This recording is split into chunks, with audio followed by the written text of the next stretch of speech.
Hello and welcome to the Glamptuary Podcast, where we talk about the experiential outdoor hospitality industry and glamping. I'm your host, Bobby Marsden. We are in episode 7, which means we are with Etienne White and Heartsong Farm. Last we spoke with Etienne, she was explaining all about the Airbnb contest that she entered and eventually won, which led to her getting $100,000 to launch her Glamptuary. It's really exciting. Now that she has the money, what's the next step? Well, for many, it's to get a business legally set up. So in this episode, Etienne's going to dive into that. She's going to talk about how she took the steps to get her business legally set and ready to open as a Glamptuary. She's going to talk about all the things she learned, some of which were pretty surprising. And she'll give some tips and suggestions to any would-be Glamptuary owners out there who are thinking about doing the same thing. So without further ado, sit back, relax, and enjoy episode 7 with Etienne White and Heartsong Farm.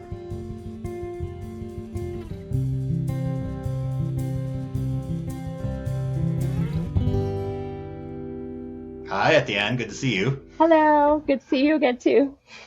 So, looks like you're in a different location. Last time there was this beautiful window with a bright sunlit backdrop, and now it looks like you're in an office of some sorts, or where are you? Yeah, I'm actually in jail right now. What? Yeah. It's not a working jail. It's a place that used to be a jail. In the basement, it's a library now in this beautiful, quaint, and very historic town in Wisconsin called Mineral Point. And I'm in the library because it's summer holidays. I'm running around shuttling kids places, and rural Wi-Fi is hard to come by. But thank goodness for our great library system. All right, so that's a relief that you are not actually in jail, but just a former jail. Exactly. Well, that's a great segue to talk about legal. Right. Last we spoke, we covered off on Airbnb and how that whole thing came about. And I think like the next best thing to talk about is you have the money. What's the next step that you take? And you could take a million different steps, but obviously to be mindful and responsible with the winnings that you got from Airbnb, you'd want to make sure that you're dotting your I's and crossing your T's. So from a legal perspective, how did you go about starting? What did you try and figure out first? Who did you reach out to try and figure those things out? I'm just curious, how you'd go about taking step A when you want to open a Glamptuary. Yeah, and it's really interesting because there really isn't any sort of model or framework. If you wanted to rent a room in your house as an Airbnb room, you can do that privately quite easily, but you still have to have it inspected. You have to make sure that you have smoke alarms. You have to make sure you have, fire extinguishers, and you have to, register it be a lodging room. And so there is a clear process for that. And likewise, if I wanted to, build a hotel, there'd be a really clear process for that. But having a building that's a different structure to my home at my farm as a place for folks to stay as part of an agritourism operation really kind of falls between a bunch of different places. And so actually the people at the county level that I was working with originally were treating it more like, a kind of Airbnb bedroom, but just in a different building. And they came to find out that really actually, and so I didn't know and they didn't know, really actually it needs to be treated as a campsite. So it's a structure that you camp in, and then you go access potable water and showers and flushing toilets and things in a different structure. And so that makes it fall under the kind of the campsite category, if you will. But there are a bunch of different, it's not as easy as like, okay, then I'm a campsite and I'm going to go, down the rabbit hole and learn all about operating a campsite, if that's what this is called. It's not as simple as that. Campsite operations, for me to be able to host 2 people at my farm and also at the same time adhere to the campsite code, I have to offer up 4 to 6 different bathroom stalls, so that men and women, children even can use them. And that would be to code. But the reason for that is the code has, I think it's either 1 to 10 or 1 to 5. So if you're the 1, you have to provide all those restroom facilities. And so what they've been really great at actually is helping create, exceptions for me. And obviously they have in some instances done this with others. But all this to say, it really is an area, there is not one book of how to do it. There is not one set of rules of how to do agritourism. And so in that sense, it can be quite frustrating But in the other sense, you have the ability in some cases to be creative in the solutions that you're coming up with. And also, one case I can talk about, on a different episode, but one case where we're piloting something that hopefully will be a precedent that will help others too. So from a legal perspective, you basically have to make sure, obviously, your building is going to comply to specific building codes. My septic system I need to have a license to operate. Everything from, how the building is made to, are there signposts and maps for people to get around, because now I'm a campsite. So in all of that, there's been a lot of challenges and a lot of new things to learn. But I have to say, every single person I've worked with has been exceptionally nice about it, even when they have to, in some instances, toe the line and say, you just don't have a choice. Like, I know you want to work around, or I know you think you're exceptional in this sense, but this is the rule and we need to follow it in this way. Are there certain steps that you took or maybe would recommend? Like, for instance, do you reach out to the city first and then the county and then the state, or is there one place that coordinates all of them? Like, what was your experience there? Yeah, that's a really great question. And so for me, I live rural, so I'm not really affiliated with the city per se. So I actually go straight to the county level for planning and zoning and for sanitation. That's straight to the county level. Although on some of the things, so for example, I went to planning and zoning for, what am I doing with my septic, and is it okay to build? And then for building, they'll tell me, well, part of your farm is in a floodplain, probably don't want to build there. This is how much your setback is from a creek or a body of water, because we have beautiful trout streams running through the farm too. So they were, really helpful in that sense. But then they too would say, well, your driveway needs to be compliant, but you'll need to speak to your local township about that. And so it was at the county level and then coming down to the town level for driveway compliance. And then actually, with one of them, septic compliance, it went all the way to the state level. So I was working with the county and it had to go all the way to the state. That sounds like a lot. With the driveway being compliant, what do you mean by that? And what makes something compliant when it comes to a driveway? For the driveway to be compliant, because I'm allowing the public to my farm, and again, this would be different if I was just making a private room available at my farm, but I'm building a structure and they're having an experience in it. I need to make sure that that driveway is accessible to emergency vehicles. I need to make sure that that driveway is going to be wide enough that a fire truck and an ambulance can pass. And so it's, one of the beautiful things about my farm is how far away we are from everything, really.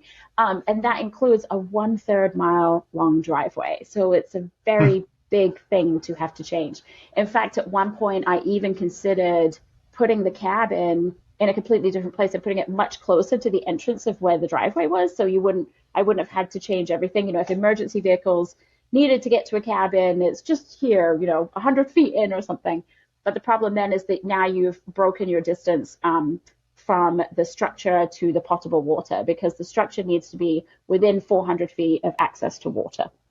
So I looked at this every which way I could. I actually spent 8 months going back and forth with both the town and the county, seeing if there was some exception that could be granted. Maybe we could do it as a pilot. Maybe we could just do this for 12 months and see how it goes without having to change and reconfigure the driveway. We actually had to reroute it in places. So it's a 1/3 mile driveway. It is now 20 feet wide, and every 300 feet it has a 10 by 60 pull off so that a vehicle can pull over and allow passing. And it did get done, and it did get inspected. It's passed its inspection, which is fantastic. But that was a really big expense. More than 1/3 of the winnings actually went on the driveway. And so what that meant was that I could no longer do 2 cabins. I could only do 1 because the other money for a cabin is now laying flat in gravel across my driveway. Well, welcome to entrepreneurship. But I applaud how you approached it. It wasn't, oh, okay, I can't do exactly what I want to do, so I'm not going to do it. It was more, okay, I'm learning as I go, and how can I continue to pivot? So kudos to you for coming up with a solution that still brings your dream forward. You mentioned inspections, which I guess I didn't think about that, because you can learn about what you have to do, but then I'm assuming the county's probably going to want to send someone out to say, okay, I'm not just going to take for your word for it. I want to actually see if you did this or not. Mm-hmm. What does that mean? And have you started looking for labor and things like that? Yeah. So, well, inspections are one thing, and pretty much everything needs to be inspected at different stages. And just with any, sort of commercial build, we're remodeling a bathroom and a kitchen, and it will need inspecting before the drywall goes on to make sure that all of that electric, hidden in the walls is good. And so there's multiple inspections at different stages, and at the very last stage there'll be an inspection by the folks who are, giving me my campsite permit. So I have been given a permit already, but it's subject to final inspection. But in terms of labor, finding labor for all of this, I would say that finding labor has been the single biggest challenge of this entire process, and Really? possibly also the single biggest stressor. And I didn't know, we were notified back in October that we'd won. What I had no idea of is that good contractors in, where I live locally, and it's rural, good contractors are all booked out 12 to 18 months. And so then I sort of widened my search and included, the nearest, sort of big city, and was getting quotes. But then those quotes were big city quotes, which were just untenable for, a small scale build that I was doing. And so that was truly the hardest thing. I did eventually find someone, and then that someone bailed on me because they got offered a bigger job, and it was someone who was going to be remodeling the bathroom, the kitchenette area, and building the cabin. So when I lost that contractor, I lost everything. It wasn't just one piece of it. And so then I was scrambling to find contractors. At one point, I decided, on the advice of a friend, and it was great advice, to just go drive through the countryside, through Amish country, and stop at random farms where you could hear, cabinets being built, machines whirring, and maybe there'd be the odd sign. But you would stop in, if there's a horse and a buggy there, you could stop in and ask someone, do you know anyone who could do this? And they will tell you, 4 miles east, if you pass the big blue barn, you've gone too far, kind of thing. And so I spent 2 days just driving the Amish countryside, basically, seeing if I could find help that way too. And I didn't end up with a contractor that was Amish, but parts of the cabin, for example, the metal, which is the roof and the exterior walls, if you will, are fabricated by a great Amish family that I've become connected with. So yeah, I just couldn't take no for an answer, but it required lots of different ways of thinking. Yeah, well, that's really interesting. And again, I mean, kudos to you for being persistent and not giving up. And I will say one thing that I probably could have done at the beginning that would have saved me a ton of heartbreak and stress. And I just didn't think to. And then when it came down to it, I had a lot of trepidation doing it, which was really interesting for me because, we all like to think we're not driven by ego or we don't really care what people think of us. But this was one of those instances where I didn't want to look really stupid. And it was about asking for help. And I think we're conditioned so many times that asking for help is a sign of weakness. And so because this contractor, bowed out, I think I was 5 weeks out from my deadline with no contractor. And it's full summer in Wisconsin. Every good person worth their salt is busy and booked. And so I honestly, was near tears thinking, I'm going to fail. This is not going to happen. And I remembered that I'm part of this wonderful community of female farmers. There's actually a listserv of around 300 women. And so I wrote very vulnerably an email to these 300 women. I probably only know about 20, 25 of them, maybe 30. And I just wrote, and I kind of blasted this email. And I was like, ever get so overwhelmed and wonder, how you got to be so overwhelmed and if you could ever dig yourself out, And I said, that's the position I find myself in here. And I explained I'd been let down. I was looking for someone. Do they have any recommendations? And it turned out that the contractor who's doing the bathroom kitchen remodel actually was recommended by one of these women, and they're called Soil Sisters. And they really did respond like sisters. I got a bunch of personal emails back from people saying, I don't have any help for you, but I just want to say thank you for saying out loud what at one point or another we're all feeling in this busy, kind of crazy hustle culture that we're navigating.